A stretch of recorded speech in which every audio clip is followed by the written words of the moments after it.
think it's interesting that most governments have passed what's called bail-in legislation. If you look back at 2008, they bailed out the banks, as Biden and other presidents and prime ministers around the world have said they will support their banking system.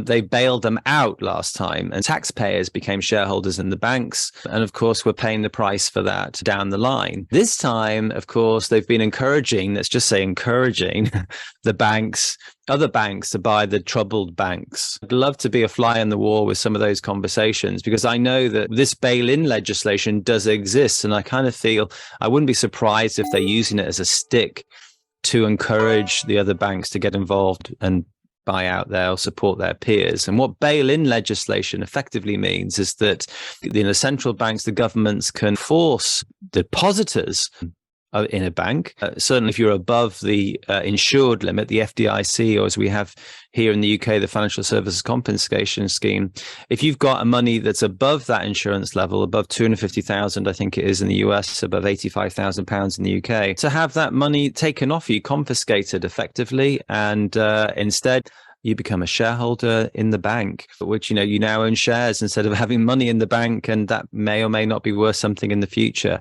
That legislation has been passed. You can look it up online, and how it was used in Cyprus when they had their banking crisis.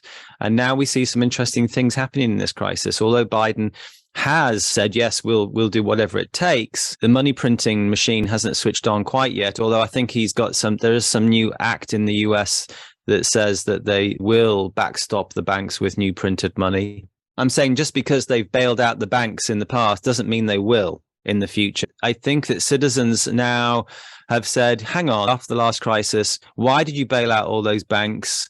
Yes, we understand about people who've got deposits in banks, etc. That's pretty tough if your bank goes bust. But we need to start waking up to the fact that these are privately run businesses. You have to have some responsibility for where as a business or an individual, where you put your money.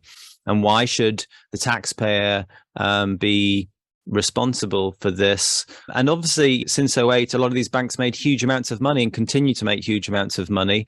They make that money out of investing or lending your money out to other institutions at a rate much higher than the rate they give you. I think that it's far from clear whether or not the money that's above your government insured, it's actually FDIC insured bank accounts, is safe or not. And of course, the FDIC pot of money isn't big enough to pay out if all the banks went bust, or a large amount of when went bust. It's funded by the bank. They haven't funded it to the tune of 100% of all bank reserves. They haven't. So I think it's understandable why people are worried right now.